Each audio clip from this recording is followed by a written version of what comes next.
A haloalkane molecule is formed when a hydrogen atom in an alkane molecule is replaced by a halogen atom. Some typical haloalkanes are illustrated here. This class of compounds is also called alkyl halides. Haloarenes are formed when a hydrogen atom in an aromatic compound, such as benzene, is replaced by a halogen atom. These compounds are also called aryl halides. Many organic compounds that contain halogens occur naturally. Both synthetic and naturally occurring halogenated organic compounds have important uses in medicine and research. Chloramphenicol is a naturally occurring substance produced by soil microorganisms. As you can see in the structural formula, it contains 2 chlorine atoms. Chloramphenicol is used as an effective drug in the treatment for typhoid fever. The thyroid gland, a butterfly-shaped gland at the base of your neck, produces the hormone thyroxine. Notice the 4 iodine atoms in the chemical formula. A lack of 𝙁𝙊𝙋𝙊𝙍 can lead to a deficiency of this hormone, which can eventually lead to goiter. Many countries have mandated that small amounts of iodine be added to table salt to minimize the risk of goiter. Chloroquine, a synthetic compound, is used for the treatment of malaria. Halothane is used as a general anesthetic during surgery. These compounds are used in industries as solvents for relatively non-polar compounds, and also as starting material for the synthesis of a variety of organic compounds. Haloalkanes and haloarenes can be classified in several ways. One way is to classify them based on the number of halogen atoms.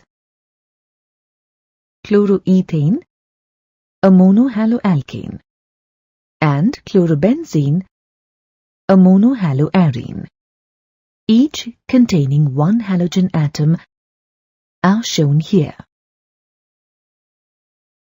Dihaloalkanes and dihaloarenes have 2 halogen atoms in their formulae. Trihaloalkanes and trihaloarenes with 3 halogen atoms are also known to exist.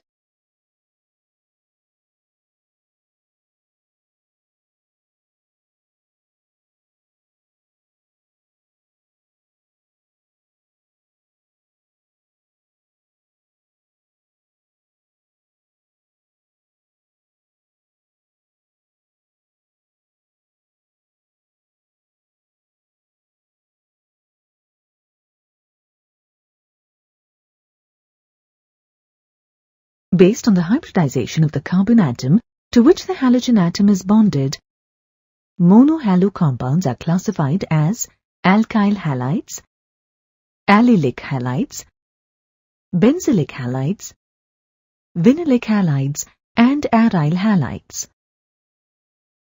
In alkyl, allyl, and benzyl halides, the halogen atom is attached to an sp3 hybridized carbon atom. On the other hand, in vinyl and aryl halides, the halogen atom is attached to an sp2 hybridized carbon atom. We'll start with the alkyl halides, or haloalkanes, which have the general formula Rx. R here represents an alkyl group. In these compounds, the halogen atom is bonded to an sp3 hybridized carbon atom. The homologous series of alkyl halides can be represented by the formula CnH2n plus 1x. based on the nature of the carbon atom to which the halogen atom is attached. The alkyl halides are further classified into primary, secondary, and tertiary. In primary alkyl halides, the halogen atom is attached to a primary carbon atom. For example, ethyl chloride is a primary alkyl halide. In secondary alkyl halides, the halogen atom is attached to a secondary carbon atom. Isopropyl chloride shown here is a secondary alkyl halide. In tertiary alkyl halides, the halogen atom is attached to a tertiary carbon atom. For example, in tertiary butyl chloride, the chlorine atom is attached to a tertiary carbon atom. You need to be able to recognize allylic carbons. Allylic carbons are carbon atoms bonded to a carbon atom that is doubly bonded to another carbon atom. As the illustrations here show, allylic carbons are one position away from a double bond. Allylic carbons are sp3 hybridized. Allylic haloalkanes have halogen atoms attached to allylic carbons.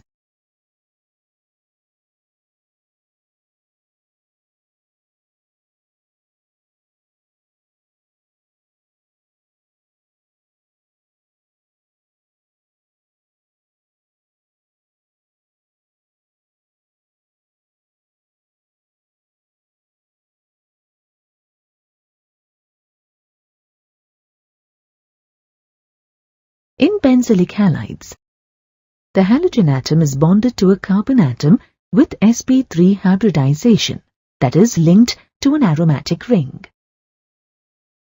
In primary benzylic halides, the carbon attached to the halogen has only one carbon-carbon bond. Here are secondary and tertiary benzylic halides.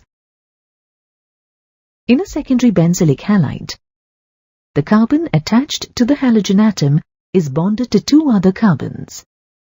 In a tertiary benzylic halide, the attaching carbon is bonded to three other carbon atoms. It will be helpful in your chemistry studies if you can identify vinylic carbons or alkenyl carbons, as they are sometimes called. Vinylic carbons are sp2 hybridized and are double bonded to one carbon atom. The vinylic carbons in two different molecules are shown in the illustrations here. Vinylic halides have a halogen atom bonded to an sp2 hybridized carbon atom of a carbon-carbon double bond. Two examples of vinylic halides are shown here. In aryl halides, the halogen atom is bonded to an sp2 hybridized carbon atom of an aromatic ring, as illustrated here. Learning the proper nomenclature of organic molecules is very important, and it takes a lot of practice. Many compounds have common names as well as systematic IUPAC names. The common names of alkyl chlorides can be found by giving the name of the alkyl group followed by the halide. In the IUPAC nomenclature system, they are named as halo-substituted hydrocarbons. Let's write the IUPAC name of the given molecule. The longest continuous carbon chain has 4 carbon atoms, and hence the root word is bute. Since the longest carbon chain is saturated, the primary suffix is -ane. Thus, the name of the parent carbon chain is butane. We then need to identify the substituent and its location. For this, we need to start numbering the carbon chain from the end nearer to the carbon atom to which the substituent is attached. We see that the carbon atom with the substituent chlorine is in position 1. Thus, the name of the given compound is 1-chlorobutane.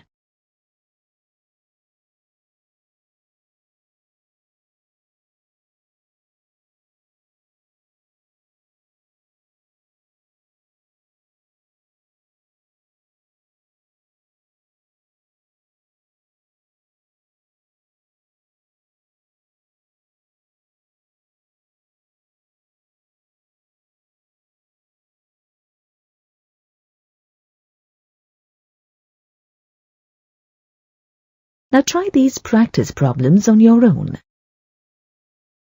Give the IUPAC names for these two molecules. Are they primary, secondary, or tertiary haloalkanes? The IUPAC name for the molecule on the left is 2-chloro-2-methylbutane. It is a tertiary haloalkane as the chlorine is bonded to a carbon linked to 3 other carbon atoms. The IUPAC name for the molecule on the right is 3-chlorohexane. It is a secondary haloalkane. Notice that the chlorine is bonded to a carbon linked to 2 other carbon atoms. Apply your skills in a new way.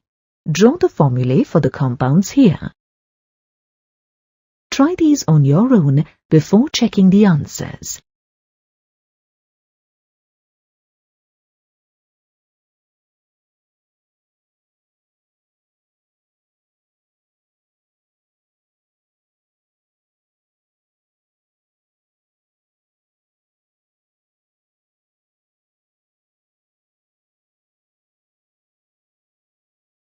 The illustration on the left gives the trans isomer of 2,3-dibromobute-2-ene. Can you draw the cis isomer? Shown here is the cis isomer of 2,3-dibromobute-2-ene. The common names of haloarenes give the name of the aryl group followed by the halide. Common names may use the prefixes ortho, meta, and para to indicate relative spacing, 2, 3, or 4 carbons between the halogen atoms. In IUPAC nomenclature, haloarenes are named as substituted arenes, listing the location and type of the halogen atoms. Let's work through some practice problems together. What are the IUPAC names of these compounds? All 3 molecules are benzene derivatives. Remember that if more than 1 similar substituents are present, then we must give the location of each and include prefixes indicating the number present. The common and IUPAC name for molecule A is fluorobenzene. Molecule B is often called meta-dichlorobenzene. Its IUPAC name is 1,3-dichlorobenzene. The common name for molecule C is symmetrical trichlorobenzene, while its IUPAC name is 1,3,5-trichlorobenzene. Dihalogenated compounds with the same type of halogen atoms can be classified based on whether the halogen atoms are on the same or adjacent carbons. If the 2 halogen atoms are bonded to the same carbon atom, then it is called a geminal dihalide. Geminal dihalides in the common system are named alkylidene halides. In the IUPAC system, they are named 1,1-dihaloalkanes. Thus, the molecule shown here can be called ethylidene chloride. Its IUPAC name is 1,1-dichloroethane. If two halogen atoms of the same type are bonded to adjacent carbon atoms, it is called a vicinal dihalide. Vicinal dihalides in the common system are sometimes named alkaline dihalides. In the IUPAC system, they are named 1,2-dihaloalkanes. For the molecule shown here, the common name is ethylene dibromide. Its IUPAC name is 1,2-dibromoethane.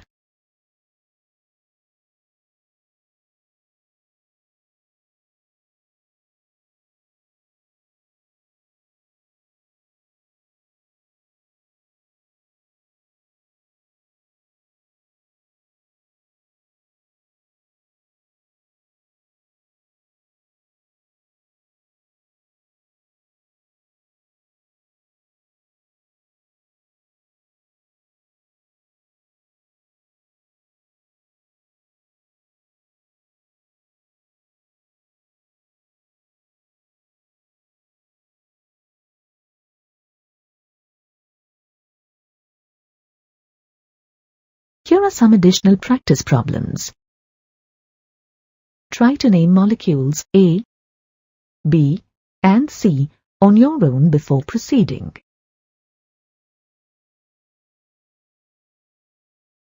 Molecule A is 1,1-dichlorocyclopentane. Molecule B is correctly named 2,4-dibromopentane. In this molecule, you will get the same name whether you start counting from the left or the right. Molecule C is 7-bromohept-1-ene. You might see this written as 7-bromo-1-heptene, using earlier IUPAC guidelines. The double bond takes priority over the halogen atom, so carbon number 1 is at the far right. Practice is the key to learning organic nomenclature. Here are 2 problems to try on your own. What are the common and IUPAC names of these compounds? Vinyl bromide and allyl chloride are the common names of these molecules. What are their IUPAC names? The common name of compound A is secondary butyl bromide, and its IUPAC name is 2-bromobutane. The common name of compound B is neopentyl bromide, and its IUPAC name is 1-bromo-2,2-dimethylpropane. The common name of compound C is tertiary butyl bromide, and its IUPAC name is 2-bromo-2-methylpropane. The IUPAC name for vinyl bromide is bromoethene. No number is necessary for the position of the bromine atom. Whichever carbon atom it is attached to must be the first carbon. The IUPAC name for allyl chloride is 3-chloropropene. Because of the double bond, the leftmost carbon is at position number 1. Let's practice another important skill. That is, drawing structural formulae from names. It is best if you start with the end of the name, with the carbon backbone, and work forwards. Try them independently before checking the answers.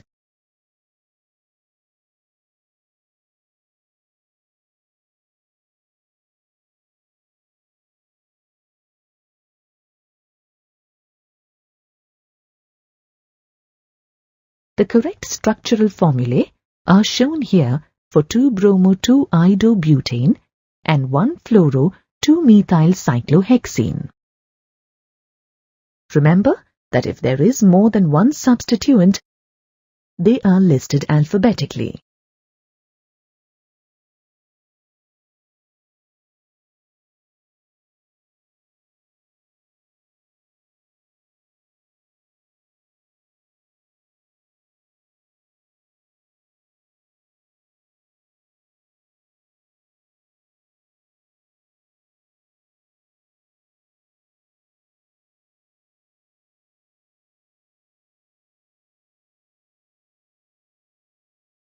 Pure alkyl halides are colorless. For example, methyl bromide or bromomethane is a colorless gas that can be used as a pesticide. However, this use is being phased out due to its toxicity. Historically, it was used as an industrial fire extinguishing agent. Methyl bromide is also known to be an ozone-depleting chemical. The alkyl bromides and alkyl iodides may develop a color when exposed to light. For example, ethyl bromide turns yellow when exposed to light and air. Many volatile alkyl halides have a sweet smell, but this may not be noticeable unless the concentration is relatively high. Lower alkyl halides, including methyl chloride, methyl bromide and ethyl chloride, as well as some chlorofluoromethanes, are gases at room temperature. Higher alkyl halides are liquids or solids. You have already studied that the carbon-halogen bond in halogen compounds is polar. Due to the greater polarity and higher molecular mass of haloalkanes as compared to the parent hydrocarbons, the dipole-dipole and van der Waals forces of attraction are stronger in these compounds. Hence, haloalkanes have considerably higher boiling points than those of hydrocarbons of comparable molecular mass. For a given alkyl group, the boiling point increases with increasing atomic weight of the halogen. This is due to an increase in the magnitude of van der Waals forces of attraction with an increase in size and mass of the halogen atom. Thus, among the alkyl halides, alkyl iodides have the highest and alkyl fluorides have the lowest boiling points. For a given halogen, the boiling point increases with an increase in the number of carbon atoms in the chain. This is again due to the increase in the magnitude of van der Waals forces of attraction with an increase in the size of the carbon chain. The boiling points of isomeric haloalkanes decrease with an increase in branching. This is due to the fact that with an increase in branching, the molecule attains spherical shape with less surface area. This results in a decrease in the magnitude of van der Waals forces and hence the decrease in boiling point. Thus, among the isomeric butyl chlorides, the straight chain isomer, N-butyl chloride, has the highest, while tertiary butyl chloride has the lowest boiling point. The haloalkanes are only very slightly soluble in water. Why? For a haloalkane to dissolve in water, energy is required to break the attraction between the haloalkane molecules and the hydrogen bonds between the water molecules.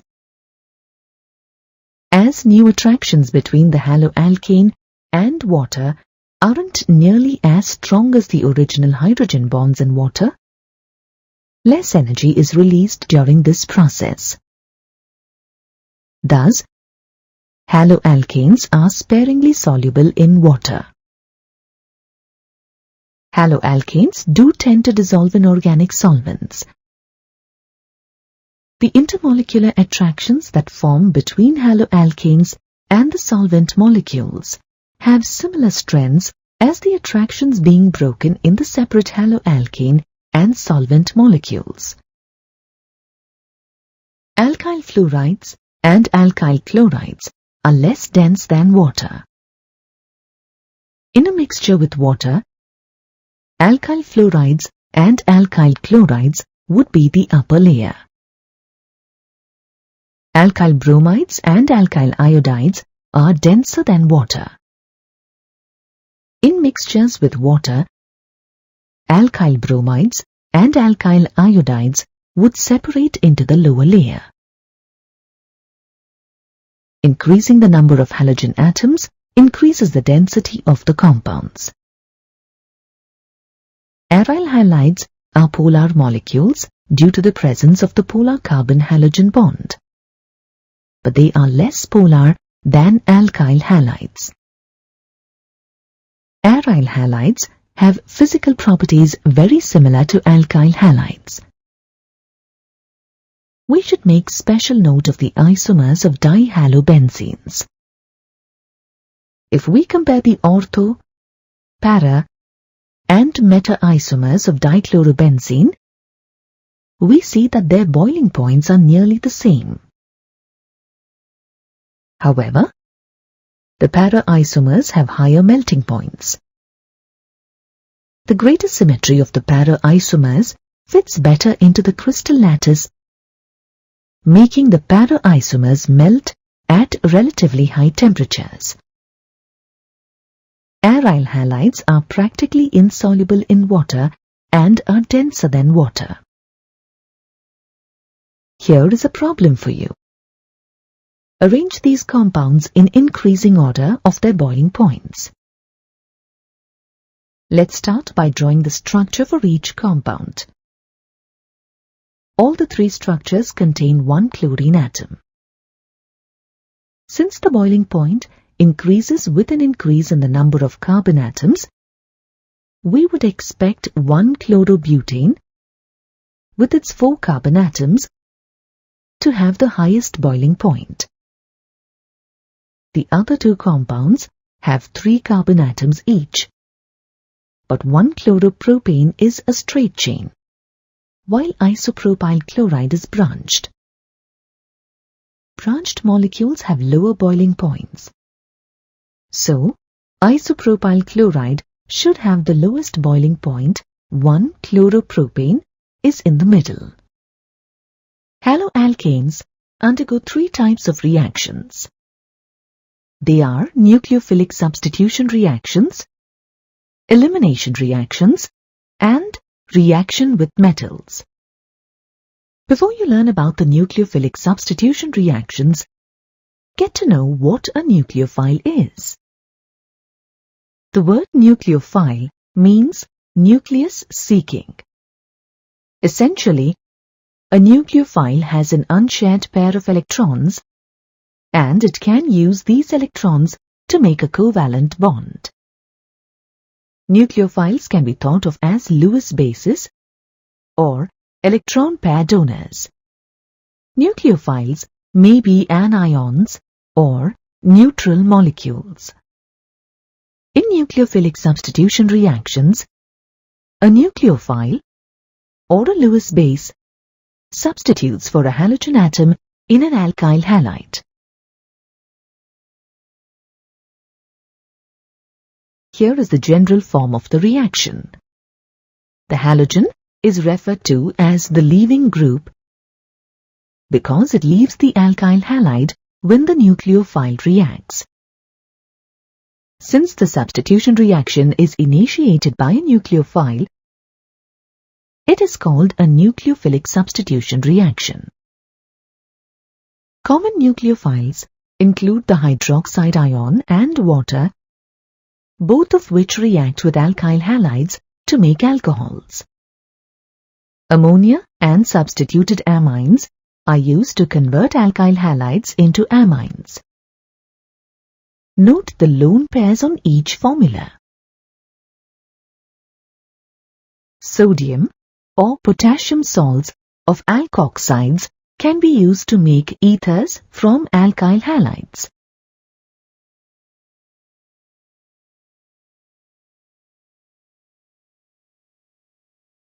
Sodium or potassium salts of carboxylates can be used to make esters from alkyl halides. Sodium iodide can be used to make alkyl iodides from alkyl halides. Lithium aluminium hydride can be used to convert alkyl halides into hydrocarbons. Some nucleophiles can be described as ambident nucleophiles. These contain two nucleophilic centers and so can link to the alkyl halide in two different ways. For example, the cyanide ion can link through the carbon atom to make alkyl cyanides. If the cyanide ion links through the nitrogen, alkyl isocyanides will form. The nitride ion is another example of an ambident nucleophile. If it links through the nitrogen, a nitroalkane will form. It can also link through the oxygen to make alkyl nitrides. Depending upon the mechanism or the reaction conditions, nucleophilic substitution reactions can be classified as SN1 or SN2 reactions. The S is for substitution and the N is for nucleophilic. Since these reactions are initiated by the nucleophile, the number gives information on the reaction kinetics, 2 for bimolecular and 1 for unimolecular. Let's start with the SN2 reaction. The reaction between 2-iodobutane and hydroxide ion to yield 2-butanol is an example of an SN2 reaction. This reaction follows second-order kinetics, meaning that the reaction rate depends on the concentration of both the nucleophile and the alkyl halide. As the slow step or rate-determining step involves two molecules, the mechanism is termed as bimolecular. This reaction occurs in a single step and does not involve any intermediate. Take note of the three-dimensional arrangement of the atoms around the carbon in the alkyl halide. The solid wedge is used to show the bonds coming out of the plane of the screen. The dashed lines show bonds going down the plane of the screen, while the straight lines represent the bonds in the plane of the screen. In the SN2 mechanism, the nucleophile attacks from the back of the molecule on the opposite side from the halogen atom, the leaving group in this reaction. The leaving group leaves simultaneously. This is described as a concerted mechanism. That is a one-step mechanism, because the new bond between the nucleophile and the carbon atom forms at the same time as that of the carbon-halogen bond breaks, as shown in the pentacoordinate transition state. Since the carbon atom is bonded to 5 atoms, the transition state is unstable and hence cannot be isolated.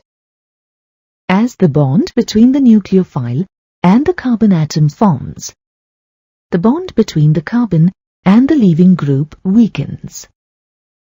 The nucleophile essentially pushes the leaving group off the carbon atom. There is only one type of product in an SN2 reaction. If you compare the alkyl halide reactant and the substituted product, you can see that they have opposite stereochemistry. This switch is called an inversion of configuration. Can you imagine an umbrella being pushed inside out by a heavy wind? This is a useful analogy for understanding the SN2 mechanism. Let's apply our knowledge of nucleophilic substitution reactions to a couple of problems. Try to answer them on your own before checking the solutions. What happens when 2-bromo-octane is treated with aqueous potassium hydroxide? Start by writing out the reactants. The hydroxide ion is the nucleophile. See how it approaches the carbon atom from behind. Notice the inversion of configuration as the hydroxide ion pushes the bromide ion out to make 2-octanol. What happens when methyl chloride is treated with potassium cyanide? KCN is ionic, so it generates a cyanide ion which attacks the carbon in the methyl cyanide. In principle, the cyanide ion is ambident and could attack from either end. However, the CC bond is more stable than the CN bond. So, methyl cyanide is the primary product. If we wanted to make methyl isocyanide as the primary product, we should have used silver cyanide as the nucleophile. Since silver cyanide has significant covalent character, linking through the nitrogen atom predominates. As you've seen, the reaction involves the approach of the nucleophile to the carbon bearing the leaving group. Hence, the presence of bulky groups on or near the carbon atom will hinder the approaching nucleophile. Thus, among the alkyl halides, methyl halides, due to the presence of only 3 small hydrogen atoms, are the most reactive in SN2 reactions. Tertiary alkyl halides, on the other hand, due to the presence of bulky groups, are the least reactive in SN2 reactions. Thus, the order of reactivity of alkyl halides towards SN2 reactions is as shown here. Not all leaving groups react equally well.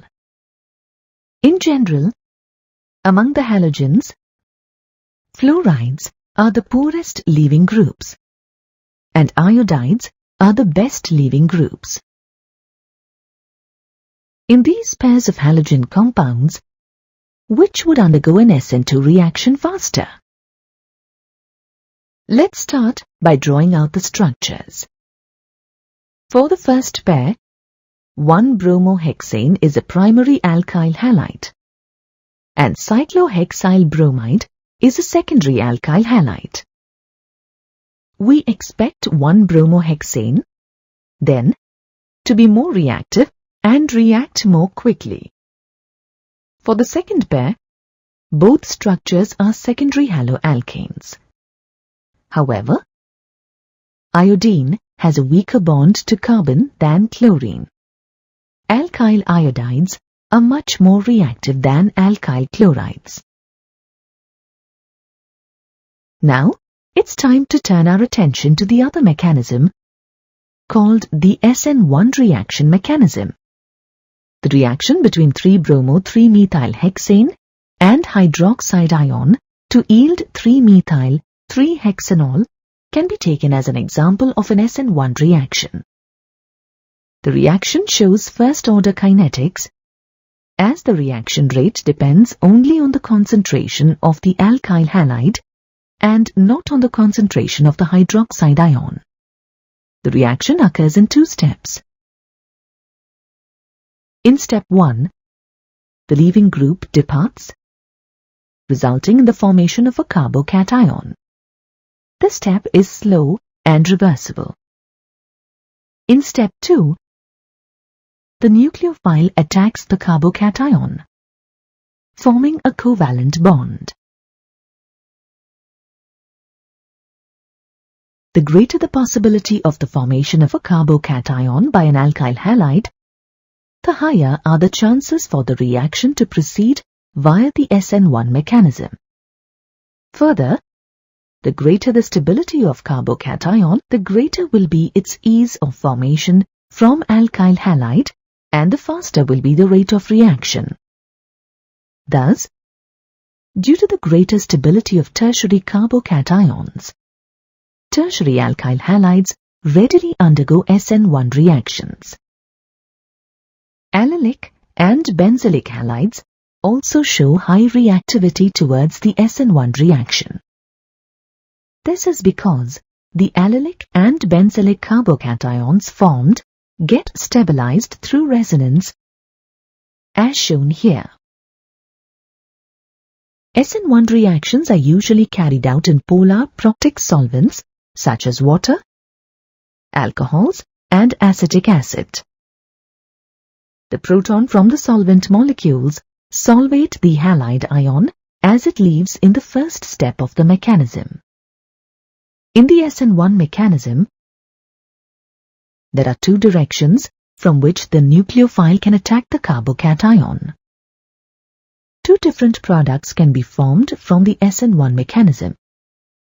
Compare the product that is formed when the nucleophile approaches from the left compared to when the nucleophile approaches from the right. They have the same formula, but different arrangements in space. These two products are mirror images of each other. They are not superimposable. Even if we rotate the right-hand molecule around the bond between the black and blue atoms, it still doesn't match the left-hand molecule. We call these as enantiomers. In the SN1 mechanism, both enantiomers are equally likely to form. This is called racemization. And such 50-50 mixtures are called racemic mixtures. You learn more about terms such as enantiomers and racemic mixtures, as well as about the stereochemical aspects of nucleophilic substitution reactions in the next module. You already know that an SN1 reaction proceeds with a complete racemization, while an SN2 reaction proceeds with a complete inversion. Why? In order to understand these concepts, we need to learn some elementary concepts of stereochemical principles and notations, such as plane polarized light, asymmetry, chirality, racemization, inversion of configuration, and retention of configuration. Let's start our discussion with plane polarized light and optical activity. Ordinary light is light vibrating in all directions through the line of propagation. When ordinary light is passed through a lens made of Polaroid, or more traditionally calcite, it produces a light that vibrates in only one plane and is called plane polarized light.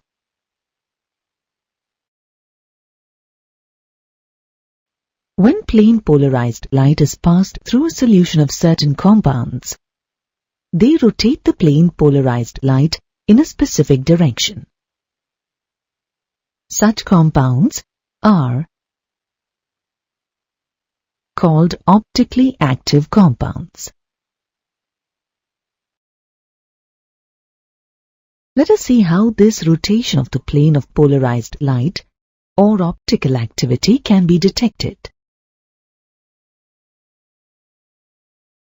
The angle by which plane polarized light is rotated is measured by an instrument called a polarimeter. It consists of a light source, two lenses, and a tube between the lenses to hold the substance that is being examined for optical activity. This arrangement is schematically represented as shown here. If a substance rotates plane polarized light to the right or clockwise, as seen by an observer towards whom the light is approaching, then it is called dextro-rotatory or D form. It is indicated by placing a plus sign before the degree of rotation. In Greek, dextro means right rotating, and hence the term dextro-rotatory. On the other hand, if a substance rotates plane polarized light to the left angle or counterclockwise direction, as seen by an observer towards whom the light is approaching, then the compound is said to be levorotatory or L form. It is indicated by placing a minus sign before the degree of rotation. In Greek, levo means left rotating, and hence the term levorotatory. For example, the lactic acid extracted from muscle tissue rotates plane polarized light to the right, and hence is known as dextro-rotatory lactic acid or plus lactic acid. Similarly, the 2-methyl-1-butanol obtained from fusel oil rotates plane polarized light to the left, and it is known as levorotatory 2-methyl-1-butanol or minus 2-methyl-1-butanol. Such plus or minus isomers of a compound are called optical isomers, and the phenomenon is known as optical isomerism. According to Louis Pasteur, a noted scientist, the optical activity of a compound is associated with the three-dimensional arrangement of atoms in a molecule. The two forms of crystals of certain compounds in their aqueous solutions show optical rotation, equal in magnitude but opposite in direction. He concluded that the difference in optical activity is due to the difference in the three-dimensional arrangement of atoms in the two types of crystals. Later, a Dutch scientist, J. van 't Hoff, and a French scientist, C. Lebel, independently argued that if all the four substituents or groups attached to the central carbon atom are different, then such a carbon is said to be an asymmetric carbon or stereocenter. The resulting molecule is said to be an asymmetric molecule. This asymmetry of the molecule is responsible for optical activity.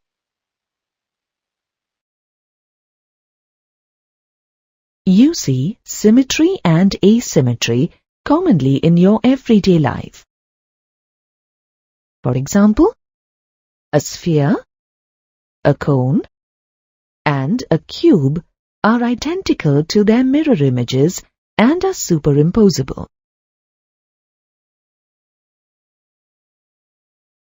However, many objects are non-superimposable on their mirror images. For example, the left hand and the right hand are mirror images of each other, but they do not superimpose, and hence are said to be non-superimposable. Objects that are non-superimposable on their mirror images are said to be chiral, and this property is known as chirality. On the other hand, objects that are superimposable on their mirror images are called achiral. Let us apply this concept to organic molecules. Chiral molecules may contain one or more asymmetric carbons or stereocenters. An asymmetric carbon is represented with a star on it. Consider two simple molecules, propan-2-ol and butan-2-ol, and their mirror images as shown here. Propan-2-ol does not contain an asymmetric center, since the four groups attached to the tetrahedral carbon are not all different. Thus, it is an alkyl. However, butan-2-ol contains four different groups attached to the tetrahedral carbon. Hence, it is an asymmetric molecule and is expected to be chiral and optically active. Some common examples of chiral molecules are 2-chlorobutane, 2,3-dihydroxypropanol, lactic acid and mandelic acid.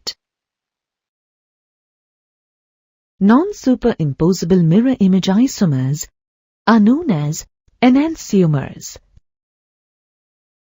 Enantiomers possess identical physical properties like melting points, boiling points, solubility, and refractive index. They only differ with respect to the direction of rotation of plane polarized light. They can either be dextrorotatory or levorotatory.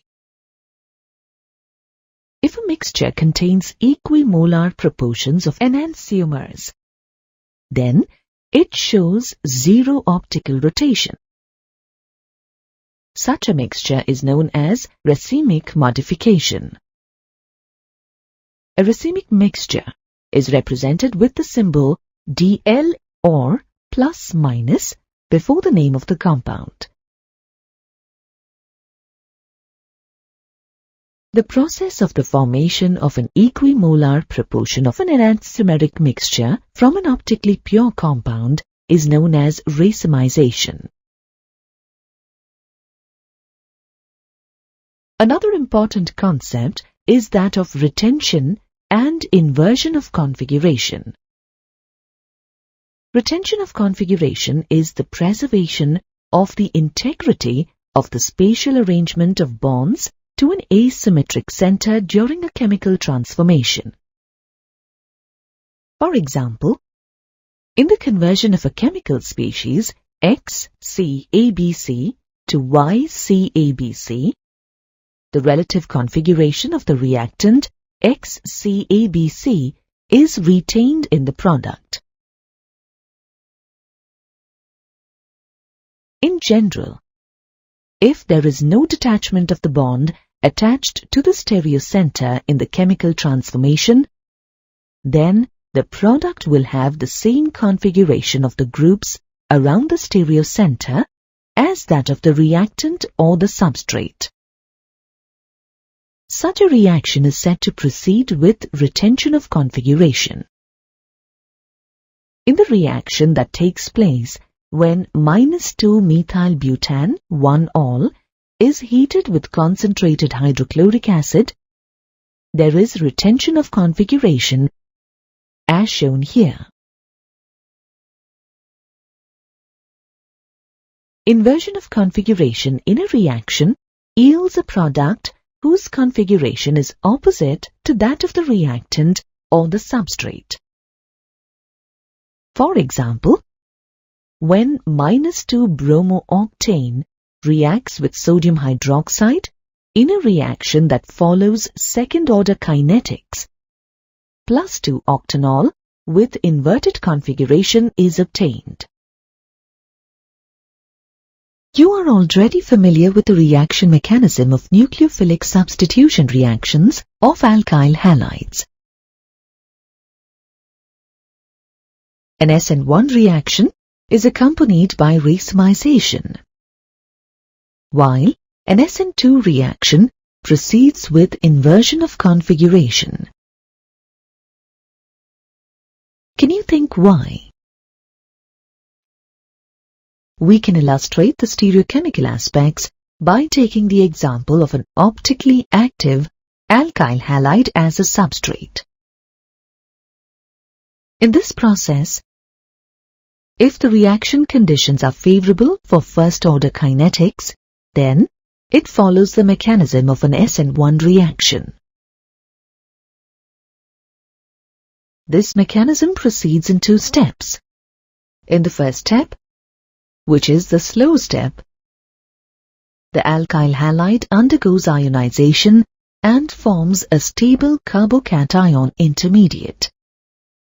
This intermediate is sp2 hybridized and has a planar geometry as shown here.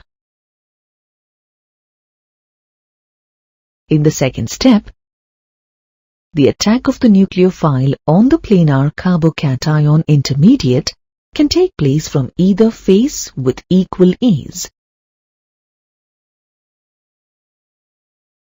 This results in the formation of a mixture of products in equal quantities, and this process is known as racemization. In one of these products, there is inversion of configuration, while in the other, the configuration is retained. Thus, the SN1 mechanism is accompanied by racemization. It is clear that the formation of the inversion product is due to the attack of the nucleophile on the planar carbocation intermediate from the side opposite to that of the leaving group. On the other hand, the formation of the retention product is due to the attack of the nucleophile on the planar carbocation from the side same as that of the leaving group. An example of this type of reaction is the hydrolysis of optically active -2-bromobutane yields a mixture of plus and -2-butanol. Remember that it's a racemization process. Now, if the reaction conditions are extremely favorable for second-order kinetics, then the alkyl halides follow the SN2 reaction mechanism. It's a concerted process. That is, it proceeds in a single step. Here, the nucleophile attacks from the direction opposite to that of the leaving group, which is also known as a backside attack. In this process, the displacement of the leaving group from the carbon atom of the substrate and the formation of a new bond with the nucleophile take place simultaneously. This results in an unstable transition state with 5 bonds. These bonds in transition state are distorted from the tetrahedral geometry of an alkyl halide. They exist as a planar spoke arrangement for a short time. Then, the leaving group is expelled and results in a product with a complete inversion of configuration.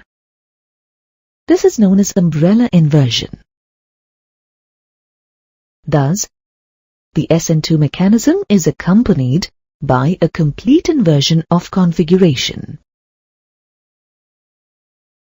An example is the reaction of -2-bromooctane with sodium hydroxide to form plus octane 2-ol with a complete inversion of configuration.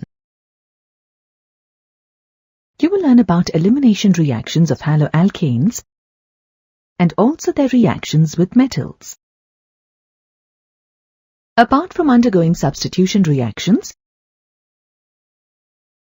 haloalkanes also undergo elimination reactions. In these reactions, a haloalkane with a beta hydrogen atom, on heating with an alcoholic solution of potassium hydroxide, loses a halogen atom from the alpha carbon and a hydrogen atom from the beta carbon to form an alkene molecule. Since a beta hydrogen atom is involved in the elimination, these reactions are often called beta elimination reactions. What if there is more than one beta hydrogen in the molecule? In this situation, more than one possible product can be formed. In such cases, the major product can be predicted by 𝙁𝙤𝙇's rule or 𝙁𝙤𝙇's rule. According to this rule, in dehydrohalogenation reactions, the preferred product is the alkene that has the greater number of alkyl groups attached to the doubly bonded carbon atoms. Let's look at an example. Looking at the reactant molecule, we see that there are two beta carbons, one on either side of the carbon attached to the chlorine atom. We could remove a hydrogen atom from either beta carbon, leading to two possible products. When we draw the structure of the two products, we see that the first product, formed when a hydrogen atom is removed from the left beta carbon, has three alkyl groups linked to the carbons of the double bond. The second product, formed when a hydrogen atom is removed from the right beta carbon, has only two alkyl groups attached to the carbons of the double bond. Thus, according to 𝙁𝙤𝙇's rule, the first product is the preferred product. Now try a problem on your own. Predict the alkenes that would be formed by the reaction of 2-chloro-2-methyl-butane with sodium ethoxide in ethanol. Sodium ethoxide in ethanol is a strong base. Try to work out the answer independently before checking the solution. How can dehydrohalogenation by beta elimination occur in this molecule? The chlorine atom can be removed from carbon number 2. But from the structure, we see that there is a choice of two positions from which a hydrogen could be lost. Two products will form. 𝙁𝙤𝙇's rule predicts which alkene is formed in the greatest amount. 2-methyl-2-butene has three alkyl substituents of the double bond. In comparison, 2-methyl-1-butene is disubstituted. Therefore, 𝙁𝙤𝙇's rule predicts that 2-methyl-2-butene is the major product. An alkyl halide may either undergo substitution or elimination reaction depending on its nature and on the strength and size of the nucleophile. In the presence of a bulkier nucleophile, elimination is preferred over substitution. Due to the steric factors, the abstraction of proton is comparatively easy than approaching the tetravalent carbon for substitution. For example, primary alkyl halides have little steric hindrance, and hence readily undergo SN2 reactions, while tertiary alkyl halides undergo SN1 reactions due to the formation of a stable carbocation. Secondary alkyl halides, depending on the strength of the base or nucleophile, may undergo either substitution or elimination reactions. Now let us look at the reactions of haloalkanes with metals. Most organic chlorides, bromides, and iodides will react with certain metals to form compounds containing carbon-metal bonds. Such compounds are called organometallic compounds. We will discuss two classes of reactions of alkyl halides with metals.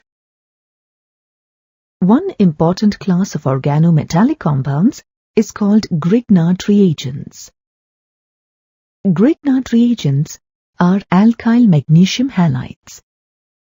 They have the general formula RMgX where R is an alkyl or aryl group and X is a chloride, bromide or iodide. A Grignard reagent can be synthesized by combining a haloalkane with magnesium metal in dry ether. A general equation is shown here. Grignard reagents are used in a variety of organic syntheses. For example, bromomethane reacts with magnesium in dry ether to form a Grignard reagent, methyl magnesium bromide.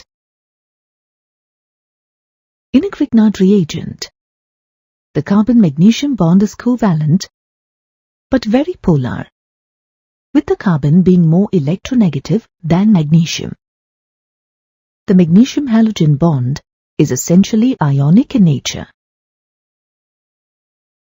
Grignard reagents are highly reactive compounds. They react with any source of proton, even with weak proton donors such as water, alcohol or amines, to give hydrocarbons. The reactions of Grignard reagents with water, alcohol and amines to form alkanes are shown here. This is one of the methods to convert alkyl halides into hydrocarbons. Since Grignard reagents readily react with water, it is very important to prevent them from coming in contact with even traces of moisture. Here's a problem for you to try. What happens when bromocyclohexane is treated with magnesium in dry ether? What will form if this product is then reacted with water? You should recognize that a Grignard reagent will be formed under these conditions. The Grignard reagent is shown in the first equation. Then, if water is present, the Grignard reagent will react to form cyclohexane. One of the oldest organic synthesis reactions is called the Wurtz reaction. Alkyl halides react with sodium in dry ether to make a new carbon-carbon bond, as shown in the general equation.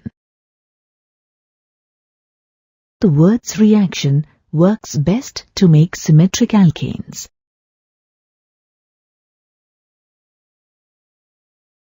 Polyhalogen compounds are carbon compounds containing more than one halogen atom. Some examples of polyhalogen compounds are shown here. Many polyhalogen compounds are useful in the industry and in agriculture. Dichloromethane, also called methylene chloride, is a colorless volatile liquid with a moderately sweet aroma. Dichloromethane is used as a propellant in aerosols and also as a paint remover. However, the use of dichloromethane for removing paint has been banned by the European Union since it is a carcinogen or a cancer-causing agent. Dichloromethane is also used as a process solvent in the manufacture of drugs. It has additional uses as a metal cleaning and finishing solvent. There are some very real human health risks associated with exposure to dichloromethane. It harms the central nervous system. Exposure to even low levels in the air can lead to slightly impaired hearing and vision. Exposure to higher levels in the air may cause dizziness, nausea, and tingling or numbness in the fingers and toes. The skin may experience an intense burning sensation and mild redness if it comes in direct contact with dichloromethane. If dichloromethane comes in direct contact with the eyes, it may burn the cornea. Trichloromethane, or chloroform, is a colorless, volatile, non-flammable liquid with a sweet odor. It is used as a solvent for fats, alkaloids, iodine, and other substances.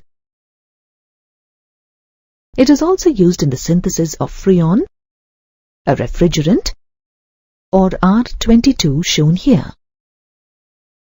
Many nations are phasing out the use of R22 due to concerns about its role in ozone depletion. Chloroform was once used as a general anesthetic in surgery. However, this use has been discontinued as there are a number of safer alternatives. Exposure to chloroform can cause serious problems to human health. Breathing in chloroform vapors depresses the central nervous system. Not surprising, considering its historical role in anesthesia. Breathing chloroform about 900 parts per million, even for a short time, can cause dizziness, fatigue, and headache. Chronic chloroform exposure may cause damage to the kidneys and liver. In the liver, chloroform is metabolized to form phosgene, a deadly gas. We'll discuss phosgene in greater detail shortly. Some people will develop sores if the skin comes in contact with chloroform. Chloroform is slowly oxidized by air in the presence of light into deadly phosgene gas, as shown in the reaction. Therefore, chloroform is stored in dark bottles to prevent exposure to light. The bottles are filled completely to keep air out. For the sake of safety, handle every bottle of chloroform as if it contains phosgene. Wear gloves and eye protection.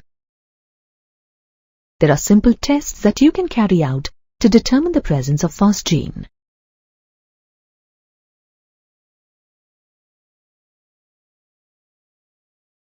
Phosgene, or carbonyl chloride, has a characteristic odor of 𝙁𝙃. It is highly toxic.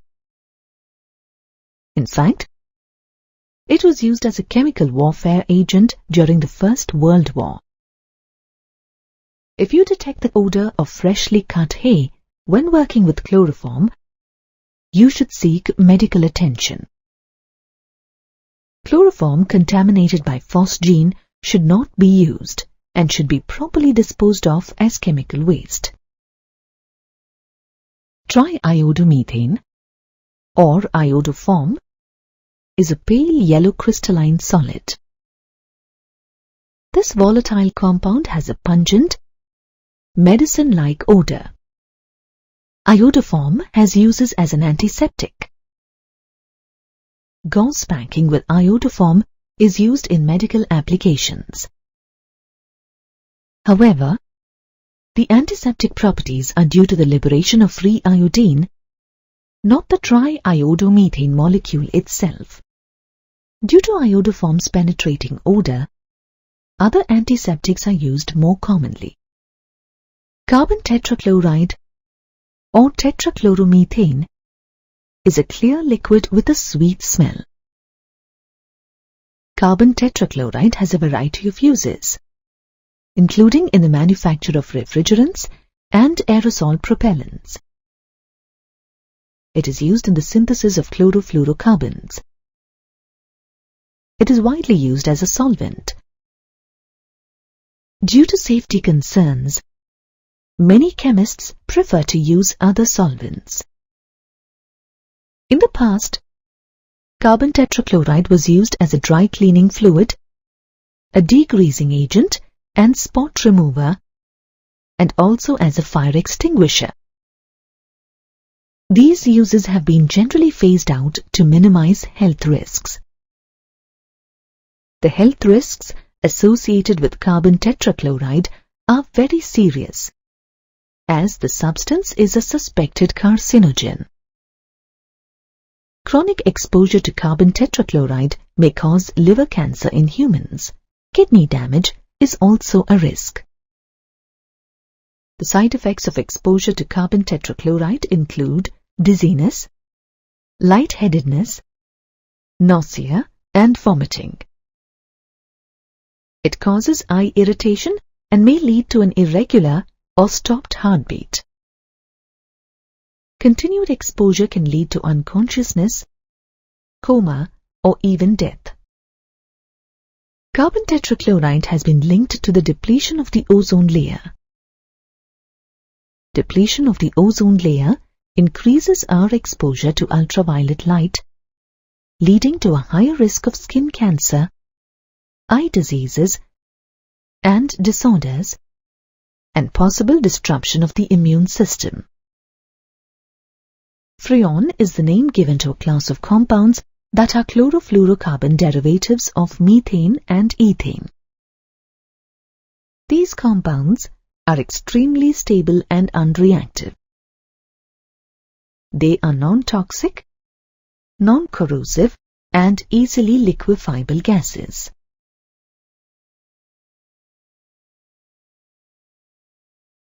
Freon 12, illustrated here, was one of the most commonly used freons in the industry. It is manufactured from carbon tetrachloride by the Schwarz reaction. Former uses of Freon 12 included aerosol propellants, refrigeration, and air conditioning.